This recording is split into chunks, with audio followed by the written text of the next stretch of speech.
Today, let's talk about film photography.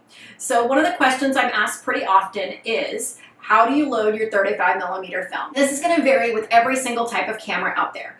So I'm today going to show you some different ways you can load 35mm film and some of the little things to look for within every 35mm camera that'll kind of make it easier to figure out. But one of the biggest tips I'm going to give you is, if you have a new to you 35mm camera and you're not sure how to use it, try and download the manual for that specific camera.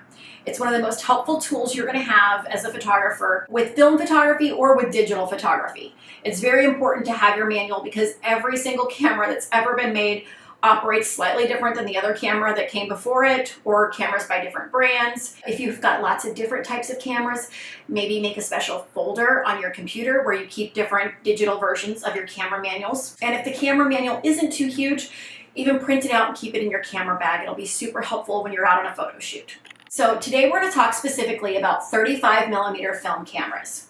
So this is what a roll of 35mm film looks like. It has a metal case and it has the film lead for it.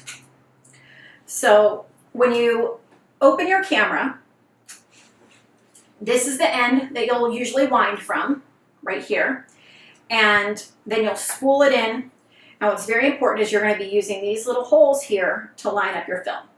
So I'm going to show you first some of my different cameras that I have that are 35mm, and I'm going to show you what the film looks like in them. Some of these already have film in them, and yes, it's bad to open your camera if it already has film in it. Any of the film that's already out on the reel will be exposed, so you won't get any pictures on that section of the film. First thing I'm going to say is, do not open your camera if you already have film in it in an area that's super light or in an area that has any light at all.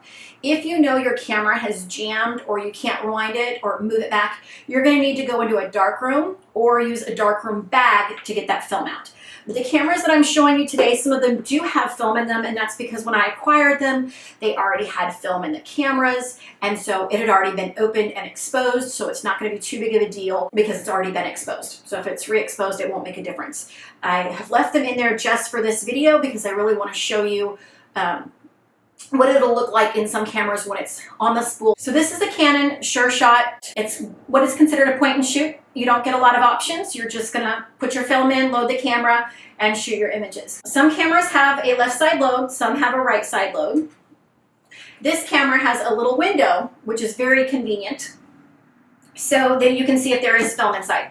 And it has a little slider here that'll lock to open the door.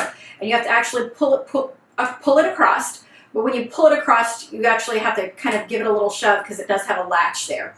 And this is what it looks like on the inside of this camera. Your film is going to go in on the larger side, the film canister, and it's going to scroll across. So I'll kind of show you. Most of your cameras on the inside are going to have either a top part that you're going to pull up, or there's a spring load on the inside where you put the film. So for this one, you put the film in on the spring load side, and as you push down, it sets in place. Now, one of the big keys when you're getting your film in is as you pull it across, you want this part of your canister right here to be flush. See how it doesn't stick out? Whereas if it's like this, sticks out. You want it really to be flush because you want your film to be in tight. And this one you would pull across, and it's going to go through here. It has the little mechanism here that's going to catch on the spools, as you can see. And you would push that through, and when there's a battery in this camera, you close it and you'll click the shutter and it would move it forward. So I'm going to show you one other point and shoot. This is an Ansco Pix Panoramics camera, and it also is a point and shoot, and it loads on the opposite side. It's a left load, and so it also has the little tab on the side, just like the Canon. And this one's loaded with film currently. So you can see how they've got it smooth across, and it goes across and it catches on the little, basically like little teeth, and then it spools into here. And so what you want to do when you put your film in is get it caught on the teeth, and then you'll see a little slot usually on the load side end. And on that load side end, you'll push it through the slot and you'll move it forward using this little wheel here. and till you get a little bit on the film. And then as you pull it forward, you'll close it, and you'll, again, advance the film, hit the shutter, advance the film, hit the shutter, until you see your number 1 in the box. Both of these point and shoots, one was a left side load, one was a right side load. You're gonna get different with every single brand because each brand is slightly different. So I'm gonna show you, this is a Nikormat, which is a version of the Nikon camera. And it is a SLR, so it does have lenses that change out, but it is kind of more what you'll get typical of a load of an SLR camera. And that's where the spool that winds your film is going to have a little handle, hinge that you pull up. And when you pull up this entire mechanism, you can see how it's pulled up there, and then it'll pop.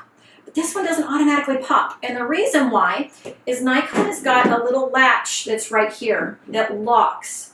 So when I pop this down and pull simultaneously, then the door will open. So this one is also loaded with some film. And as you can see, it goes all the way across and in through here. So I would do the same sort of thing, loading it across, make sure it's lining up on the teeth. This one, the teeth are right here. Some of them you'll have the teeth in the middle. The teeth will be right here. Other ones you'll have them right by where the spool will go to. So again, let me close that camera up, and I'm going to show you the next one. So this is a Fujica. It's also an SLR. And it also has the same hinge that's on this side, but it does not have the locking mechanism that was in the Nikon. So as you can see, all I had to do is take that hinge, pop it up, give it a little pop, and it opens. And this one again, there's no teeth across the back, so when you load it on this side and spool it through, you just make sure you keep advancing and hitting the shutter until you're through. So that's the Fujica. Now I'm going to show you, this is a Kodak Retinet, and it's also got a little locking mechanism. So it is not an SLR. The lenses do not change on this one, but it does have a lot of the manual controls like an SLR would, which is pretty awesome. It functions the same way as the SLR with the pop tab on the side that the film is going to load on. But what's different with this one is it also has the locking mechanism down here on the bottom. See this little dot? See that kind of, I hope, okay? And that is the locking mechanism like Nikon has. So when you push that button and have that pulled up simultaneously, then it will open. And this one is just gotten started on loading with the film. So I'm actually going to pull this one out, and I'm going to give you a little bit of a demonstration. When these have the mechanism on this side, you can see how the film's not going to go in unless that is pulled up. So you want to pull that up all the way, and you'll start by putting in your spool this side first, and you kind of get it stuck in there, and then you close this back down, and that locks that film in. So you pull it till it's flush, like I said, going across. And this one has your spools, your little teeth right here. So you'll advance the camera, and you can see right here is the little slot, and that's where you're going to put the film in through.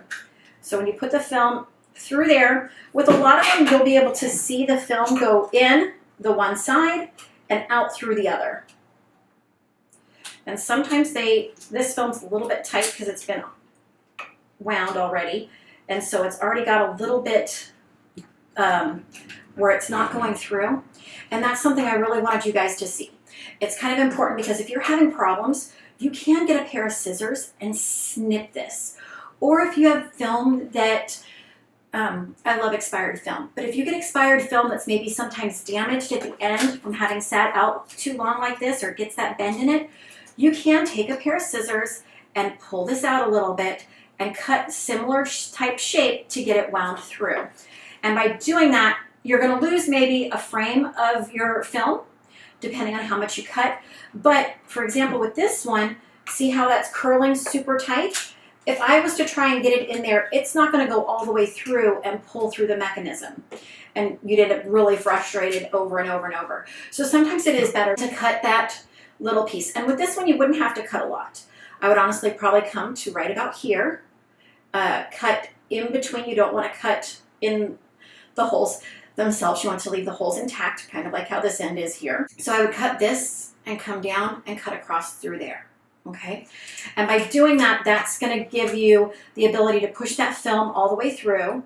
And then once it's all the way through the slit in the middle, and you've got it lined up on the teeth, then you'll take your camera and you advance it like this.